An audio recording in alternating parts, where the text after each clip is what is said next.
ọmọ kóòtù ojíire kábíyèsí Elédùmarè ọmọ Yorùbá ìjọba Nàìjíríà ti padà fún wa ní nǹkan tá a fẹ́ wọ́n ti ṣe ohun tá a fẹ́ ó wá kù sí wa lọ́wọ́ kábíyèsí Elédùmarè ọmọ Yorùbá níbi tí ìròyìn ayọ̀ yìí tó lágbára dé mo ń pe bàbá Oloye Igboho níṣẹ́ ló ń dúpẹ́ lọ́wọ́ náà tí wọ́n ń dùn táyọ̀ wọn kún ọmọ Yorùbá ẹ bá mi share fídíò yìí àdúrà wa ti gbà Ọlọ́run ti tẹ́wọ́ ti ṣe á ní sọ̀rọ̀ wa ọmọ Yorùbá a kú oríire bí mo ṣe ń bá yín sọ̀rọ̀ àṣé pé màrìwò la rí àṣégún sì ń bọ̀ màrìwò la rí tẹ́lẹ̀ egúngún sì ń bọ̀ ó ti pẹ́ tó ti máa ń ròyìn Israel fún mi pé àwọn people when it come to technology wọn báyọ̀ ṣeré èmi rò pé àwọn tó sọ máa ń sọ àtọ́dún ni kódà mo jẹ́ bá yín sọ bàbá mi olóyè Sunday Adé ní Adéyẹmọ Ìgbòho ṣá àwọn ló sọ fún mi last pé tá bá ń sọ̀rọ̀ technology o Israel lọ pé àwọn fẹ́ẹ́ lè sọ pé Israel lọ́gàá o pé because kí lọ wáyọ̀ dùn tó ń lò a lot of things ni wọ́n sọ fún mi gbà yẹn mo lè ṣe wá believe mo believe náà tẹ́lẹ̀ o mo tún ṣe wá believe mọ́ àmọ́ ẹ lè believe pé headquarter gbogbo àwọn Fúlàní terrorists pátápátá ẹ lè believe pé allegedly wọ́n ní Kaduna ló wà mo fọ́ nígbà tèmi náà rí àwọn kíní tí wọ́n fi hàn mí ẹ̀rọ náà ń bà mí mo ní what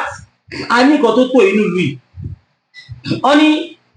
ẹni tó fún mi ní information wá ní àṣé mi mọ̀ wípé ohun tó wà lókè kò tó kan tó wà lẹ́nu tó túmọ̀ sí pé ohun táwa ń rí ta fi ń complain president ẹ̀rù má yẹ kí n lọ gbogbo yẹn ọmọ Yorùbá a kú oríire kódà ìṣẹ̀lẹ̀ tí mò ń sọ yìí ilé Gúnmi tó bá a lọ wọ́n ló fẹ́ lé 20 ó ṣọ́ọ̀kì yín ó ṣọ́ọ̀kì mi náà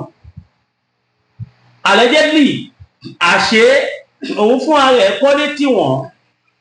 ó dàbí tó bá sọ pé òun ni balógun wọn mo wá bí àwọn èèyàn pé tèmi bọ́ọ̀lù Sokoto Zamfara òun ni àwọn èèyàn fojú wọ́n ní bẹ́ẹ̀ ni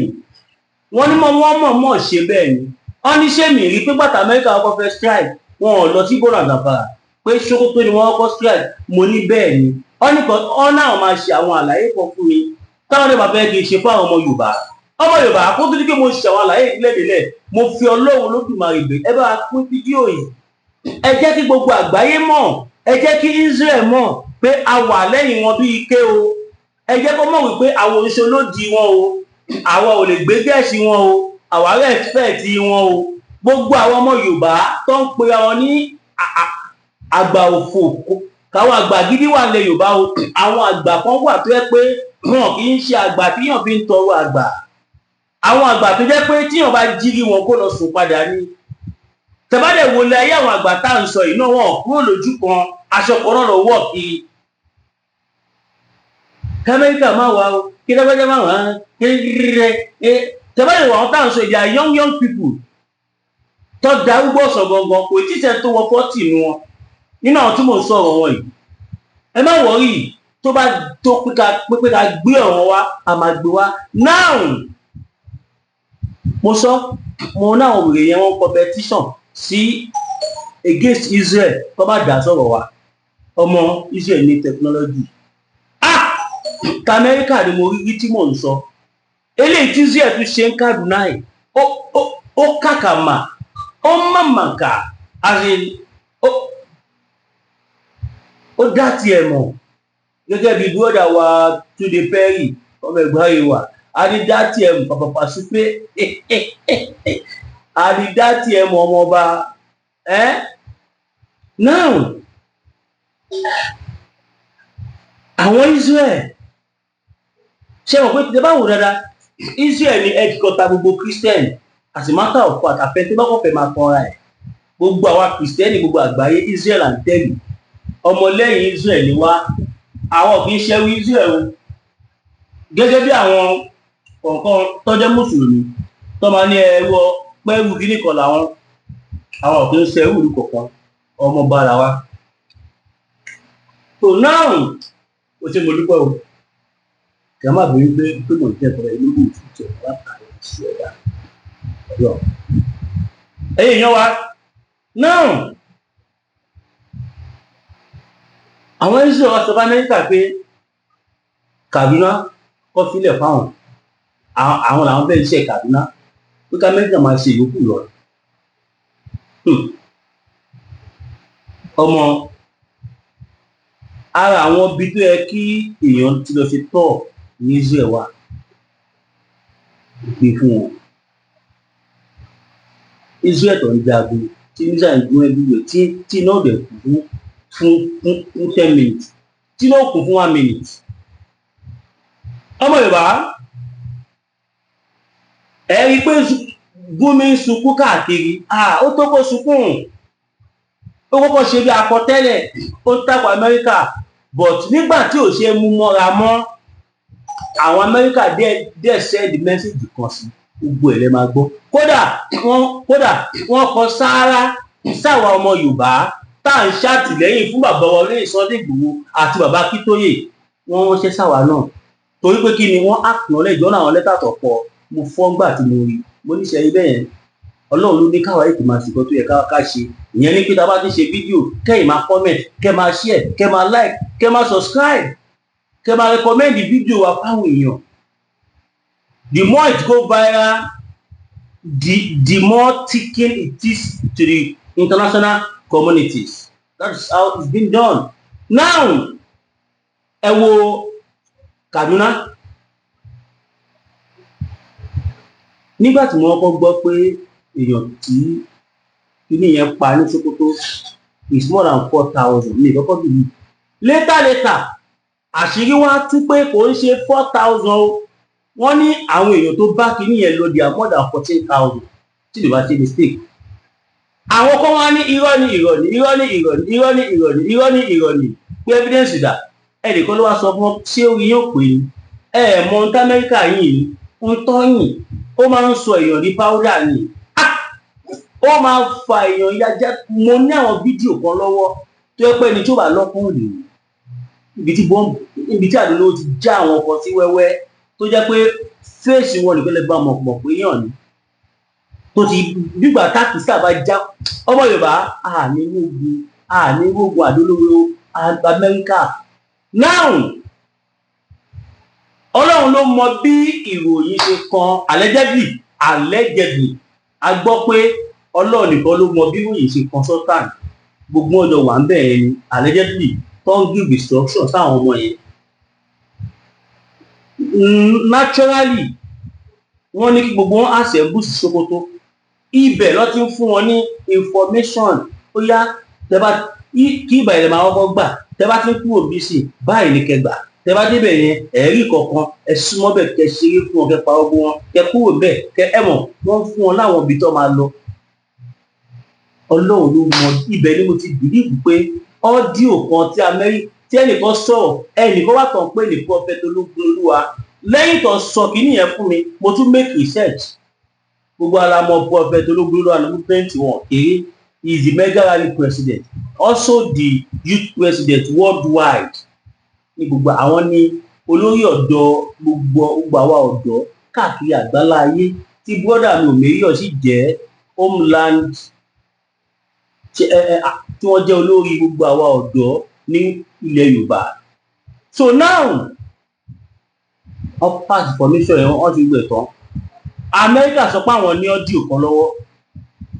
ọwọ́ ẹ tí mo jókòó rí kíní yẹn láyé mi tí wọ́n tẹ̀ tí wá kéré o títà Amẹ́ríkà sọ yìí báírò ní kíní yẹn bọ̀ rìkọ́dà yìí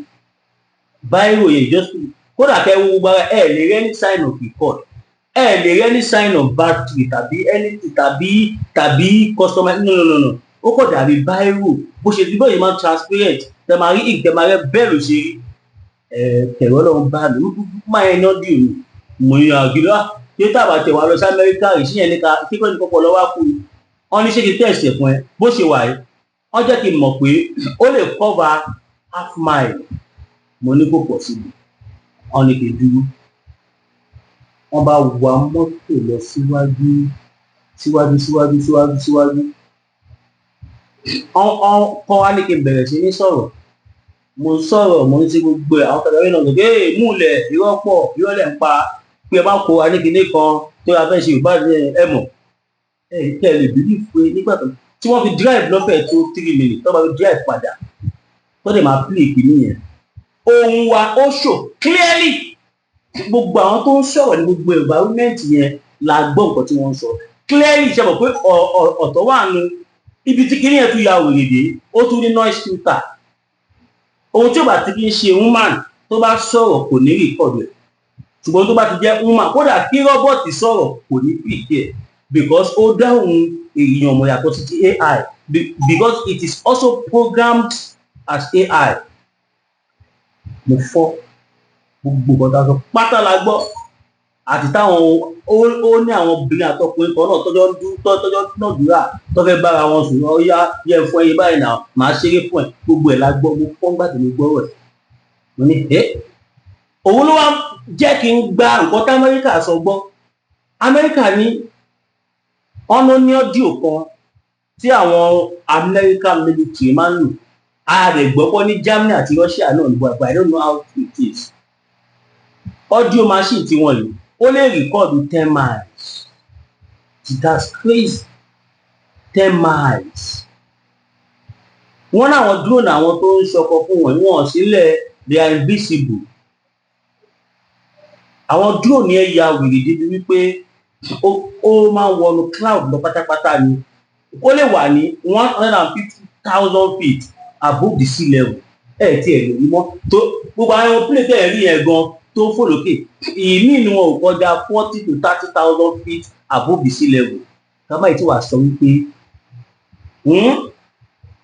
lẹ́yìn tó bá kọ́ báyìí lókè yẹn ó ń zoom lẹ́lẹ̀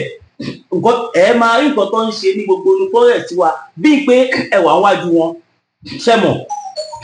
kan rí kí dúró fò ọ̀rí kẹ́kẹ́ tó àwọn tó rìkọ́ọ̀dù wọn máa ṣìkọ́ tó ń ṣe lọ ní because wọn ò rí ní ìfẹ́ anybody capture àwọn ibi tẹ́lẹ̀ Ọlọ́run ti wá bá mi rìn wọ́n ní gbogbo Áfíríkà kò síbi táwọn ènìyàn dún ìkọ́jú bí machines mo fọ́ gbogbo conversation àwọn olórí burúkú yẹn gbogbo ẹ̀ ni wọ́n ń gbọ́ ní wọ́n ní bẹ́ẹ̀ ni pé technology Israel ò ṣe Amẹ́ríkà lónìí Israel náà lò mú e gbọ́ now ẹ wá wo ohun tó ṣe fún Gúnmi ọ̀nà àwọn ọmọ jẹ́ kó jẹ́gbà tí Gúnmi ti jáde ni pé because gbogbo ti ń jẹ́ tọ́ lọ́hùn àwọn máa mú lóye ni pé because ó ní àwọn ìbéèrè kan tó máa dáhùn so therefore wọn ò ní pa but kó lè mọ̀ pé àwọn ò bá ṣeré ibi tó jẹ́ headquarter gbogbo àwọn apèmíṣòfò àṣekò ìṣe bọ̀rù kò ń ṣe Sokoto kò ń ṣe Kaduna sorry kò ń ṣe Kaduna gangan ni Kaduna tẹ́kí bẹ́ẹ̀ ni Christian pọ̀ sí jù Kaduna tẹ́kí wọn tiẹ̀ fi bẹ́ẹ̀ àwọn bíi Haúsá pé wá jèrè bẹ́ẹ̀ ní bẹ́ẹ̀ ni pé kọ́ wọn bá suspect tàbí kọ́ wọn bá fura pé kọ́ bẹ́ẹ̀ yẹn ń lọ bíbá ẹ̀ nígbà káwọn Israel tí drone wọn máa kọjá bí ẹ̀mẹ́ta nígbà tí Amẹ́ríkà fẹ́ ṣe surveillance a gbọ́ pé drone tó kó wá dé more than 100 but eléyìí drone mẹ́ta péré ní Israel wọn láti Israel ẹ̀rọ ló ń bá mi technology wà ọmọ Yorùbá láti wákàtí ìlọ ẹ jẹ́ ká máa ṣe gbogbo nǹkan tá à ń ṣe ká máa ṣe ká dẹ̀ máa ní lọ́kàn pé gbogbo ohun tá à ń ṣe yìí o àwọn kan ń wò wá tó yàtọ̀ sọ́lọ́run mo ní tí ọba wà nílé ọ níbi tí drone Israel tó lágbára dé tó bá wà nù yàrá ẹ drone Israel lè ya fọ́tò ẹ láì wọnú yàrá wá bá ẹ wọ́n dárúkọ drone yẹn bí invisible kìnnìkan ni wọ́n pè tí báyìí wọ́n ti fi tó pa program màá sọ fún yín wọ́n scan gbogbo Kaduna yẹn ẹ lè believe pé àwọn Fúlàní terrorists tí wọ́n escape wọ́n ti lọ kó ogun sínú dungeon ní Kaduna tẹ̀lé ń wò yẹn tí máa sọ pé headquarter gbogbo wọn ni kàágbé sùnmọ́ mi ìparọ́ because níbẹ̀ wọ́n ní underground factory tí wọ́n ti ń produce àdó olóró ìbọn nǹkan ìdá ogun armored vehicle ẹlẹ́kọ́ gbogbo nǹkan bẹ́ẹ̀ yẹn mo pè é lábẹ́lẹ̀ tó possible ni. Mo wá pe àwọn èèyàn wa kan tó wà nílùú wọn ní dáadáa pé tí bá wá sí western world níbi ìgbà tí bá wá sí Amẹ́ríkà tọ́lọ̀ òdẹ̀dẹ̀ ní ṣíléwọ̀ èmi àtàwọn àti ìyàwó mi Ọlọ́run ní ṣíléwọ̀ wa àwa náà máa dé bẹ́ẹ̀ a máa wá ní ìwà ọba bẹ́ẹ̀ ni. So now wọ́n ní kódà gan train station underground train station wà ní ṣé UK ní àwọn tàbí Amẹ́ríkà wọ́n ní wà káàkiri wọ́n ní factory underground ní terrorist headquarter tí wọ́n sọ yìí wọ́n ibẹ̀ dẹ̀ ní amórì wọn wà ṣé wọ́n tán pè ní amora ìyẹn níbi tó ń tọ́jú ọjà ogun sí the life of the country ọwọ́ amórì ló máa sábà wà most of the time. So gbogbo ọ nítorí ẹ̀ ló ṣe jẹ́ wípé à ń bira wa ní question kan tí àìtí rí answer fún pé gbogbo àwọn sophisticated weapon tá máa ń rí lọ́wọ́ àwọn Arabi tá máa ń sọ pé báwo ló ṣe kó wọlé wọ́n ní wọn kó wọlé pé allegedly Kaduna ni wọ́n ti produce wọ́n náà pípù yẹn wọ́n ní àwọn specialist tó produce irinṣẹ́ fún wọn. Can you imagine ní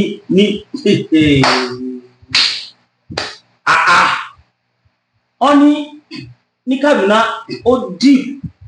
reserve forest yẹn deep gan òkè ẹ̀gan àpáta ló wà níbẹ̀ tí ẹ̀ ní fura pé bí entrance ìlú kan níbi tẹ́ fẹ́ wọ̀ yìí I swear down entrance wọn àpáta ni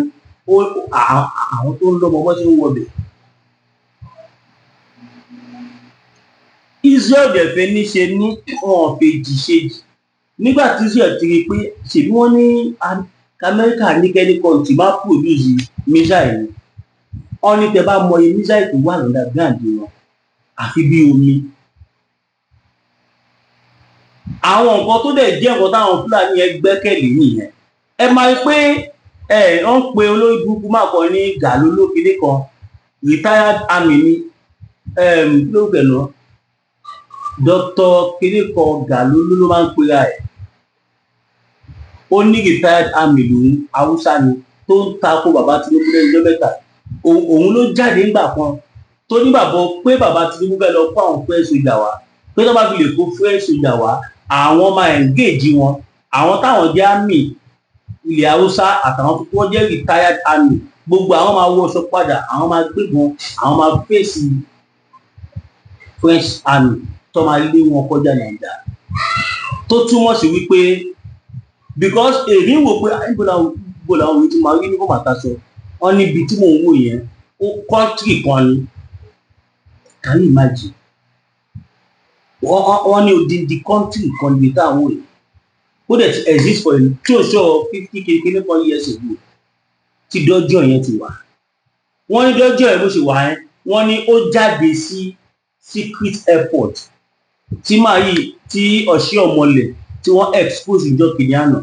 tó ní Kogi state sí Kogi ìlànà Kogi state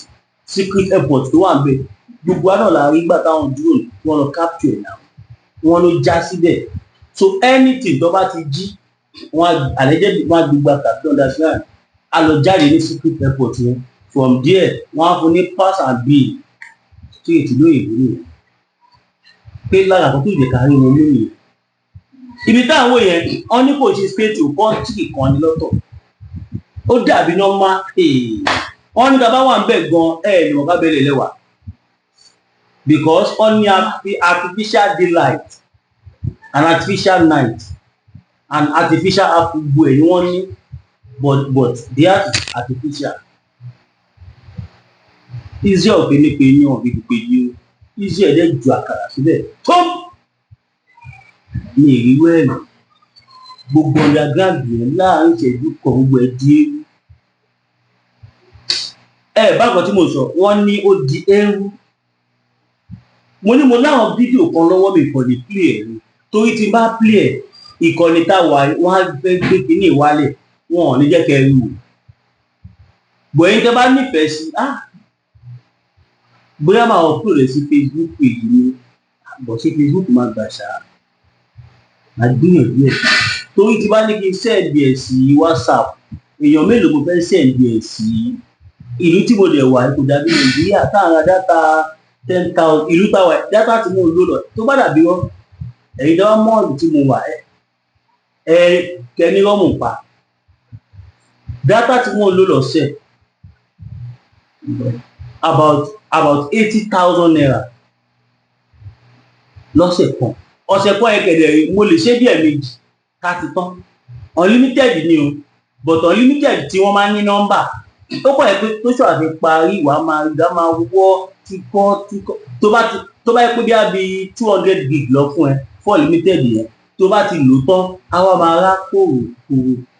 nǹkan bẹ́ẹ̀ ò lè wúlò kù ṣe tèmi internet tó fast ni mo need if not video yẹn á máa skip because software tí mo fi ń record gbọ́ video tẹ̀ ń wò yẹn ó ń ṣiṣẹ́ pẹ̀lú network tí network bá dalẹ̀ máa ń rí video tó máa clear tí wàá ti di bẹ́ẹ̀ clear yẹn network yẹn ò gbádùn nìyẹn so now bèrè Israel máa sọ gbẹ̀dẹ̀ ewu o báwo wá ni nǹkan yẹn ṣe kó bá Gúnmi ọ̀rọ̀ tó fi kó bá Gúnmi rè allegedly wọ́n ló ní àwọn ammunition kan nílé ẹ̀ allegedly ní ìsílẹ̀ wọ́n ló ní nǹkan tí àwọn Israel dẹ́ yẹn ẹni ó dàbí kó gbé àwọn train dog yẹn mọ̀ fáwọn train dog tí yóò bá gbé ẹ̀fọ́ sàrà ó máa mọ̀ tí yóò bá gbé drug ó máa mọ̀ tí yóò bá gbé anything tó wà criminating they say no to it so kíní tí wọ́n yìn yẹn wọ́n ṣe yìn báyìí ó ti gbóòórùn pé ammunition wà bí ọmọ Israel no God bless America, God bless Israel. That country is too much. We love you.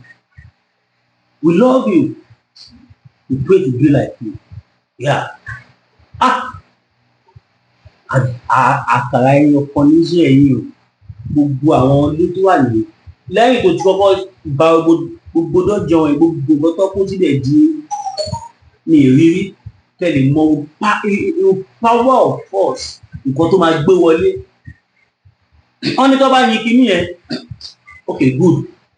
after tí wọ́n ṣe yẹn Amẹ́ríkà ẹ̀ṣẹ̀ wá yin nǹkan kan tó ó ní fighter jet kan tí Amẹ́ríkà ní dáwọn nìkan lọ́dún ní gbogbo àgbáyé tó pè ní B2 Spirit ó ya wèrè débi pé tó bá ìyẹn anti-Georgian ni Georgian ni wọ́n torí Georgian ni wọ́n ìpínlẹ̀ ṣe gbọ̀ngàn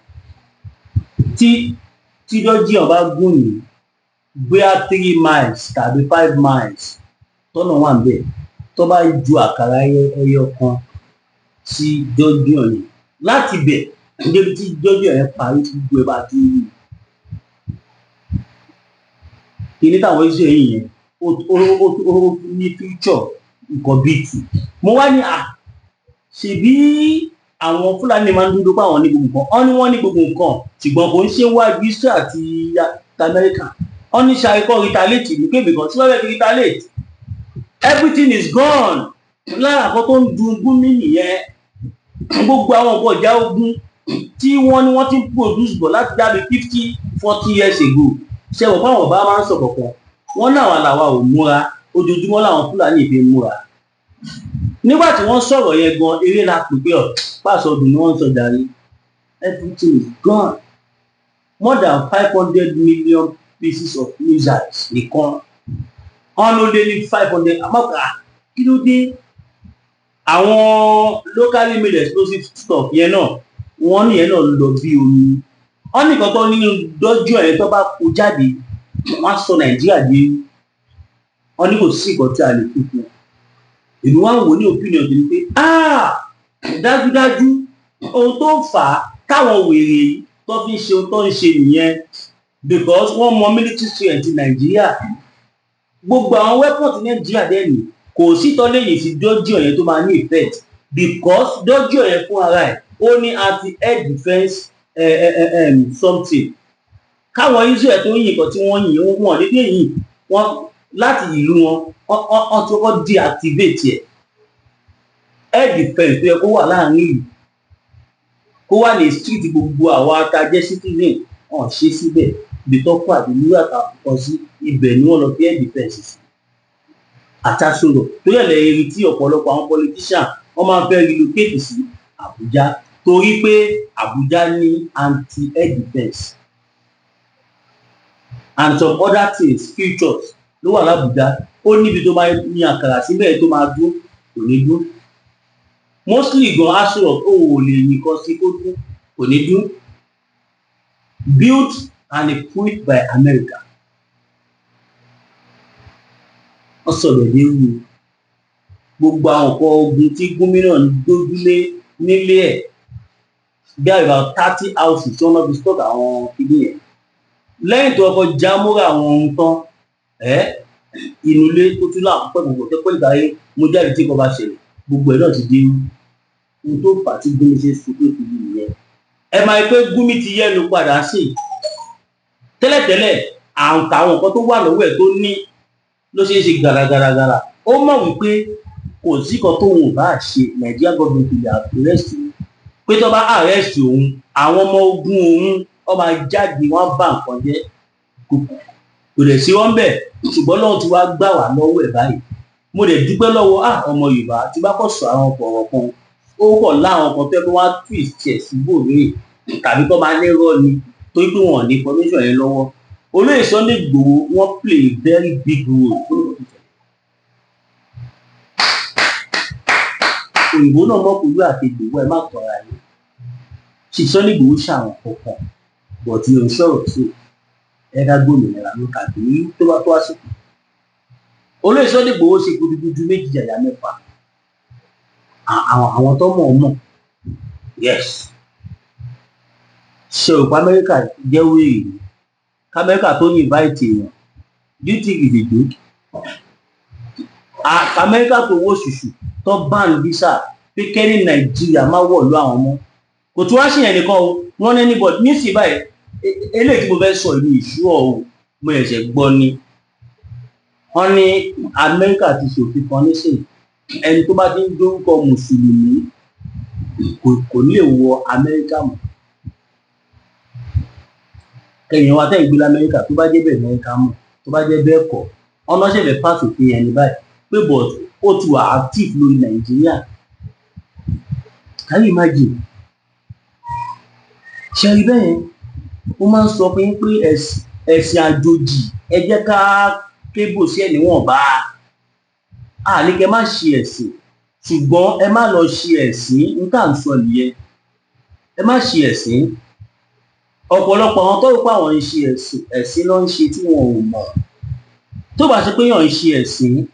ọmọ ìyá ẹ̀ tẹ́jọ bí yín lẹ́kọ̀ọ́ náà kẹ́nìkan máa sọ fún ẹ pọ̀ tá ẹ̀ ní pẹ̀lú ẹ̀sìn kan náà. Ẹ̀sìn tó ti ń ṣe kí o tó mẹni tó rojọ́ fún ẹ̀ yìí. Ṣìbárí bọ́dà wa kan náà ní Kwara nílọrin Àfáà Labib Lágbàjì tó ní ọmọ Yorùbá kọ́ lọmọ ìyá àwọn o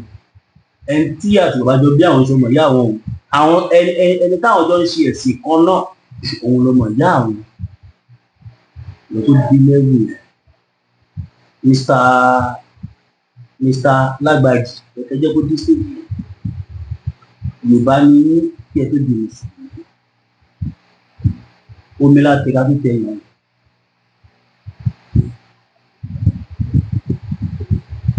Ẹ ká jára wa níbi tá a bá dé ìpínlẹ̀ ká máa tanra wa mọ́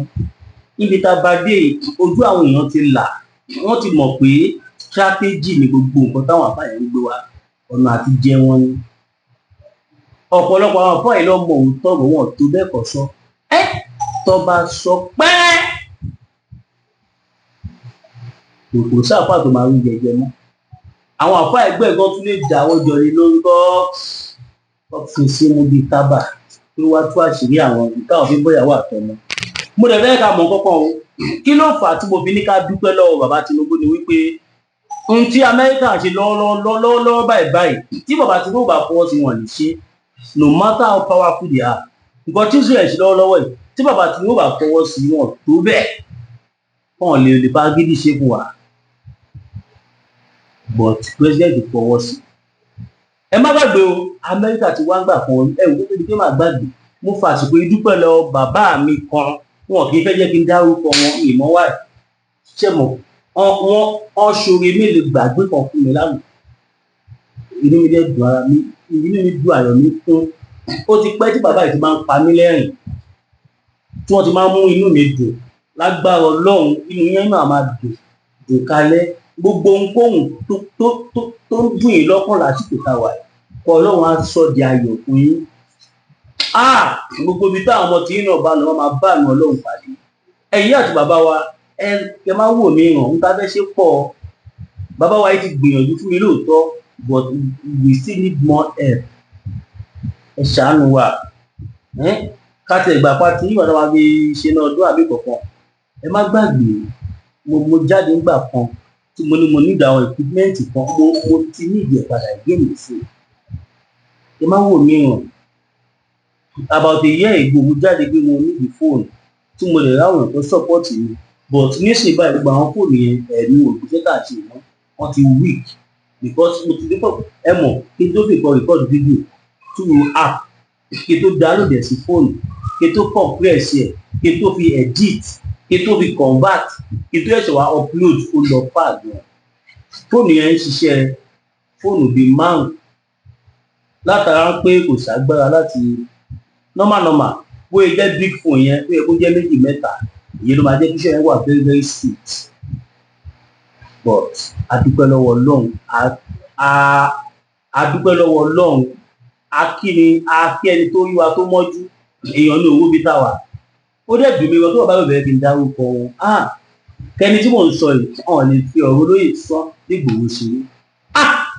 ìwọ tó bá fẹ́ wájà Olóyè Ìgbòho ṣáà lọ bú wọn níwájú ẹni tá à ń sọ yìí wà á mọ̀kọ́ lọ́wọ́ ìṣọmọ Ghana wà á mọ̀kọ́ lọ́wọ́ kì í ṣọmọ Australia wọ́n nífẹ̀ẹ́ àbáwá gan gbẹ àbíamọ ayé bá mi dúpẹ́ lọ́wọ́ wọn pé mo mọ̀ ọ́ lórí ẹ má tí wò ẹ má wò wá wọn a sì nídìí mọ́ ẹ̀kú ẹjọ́ nítorí Ọlọ́run mo ní mo nídìí mọ́tò mo sọ̀rọ̀ yẹn gan fún bàbá wa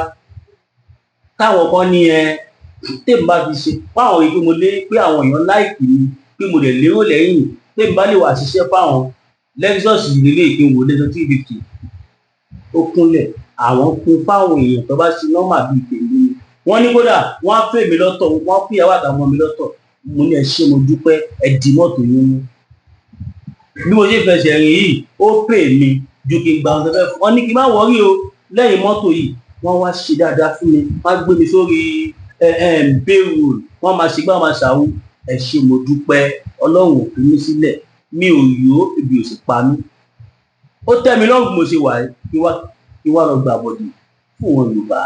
ìran mi ní ohun tí mo torí ẹ̀ tí mi lè gbé nílùú mọ́ tó yẹ pé nígbà tó dójú ẹ̀ tó bá pa mí mọ́ ní tí mo sápò ó lò tí mo lọ from one country to another màá wá fi nǹkan bẹ́ẹ̀ yẹn sílẹ̀ nítorí cheap from ti tẹ́gbẹ́ wáyé kó má cheap gan I will never do it mọ̀ mí ni ṣẹ́yìn ò mọ̀ mí ni èmi lọmọ yín tí gbogbo yín pè ní mass burial a lot of you mọ̀ bó ṣe ti ráwọn fídíò mi rí but mọ̀ pé mi ni honestly mọ̀ pé mi ni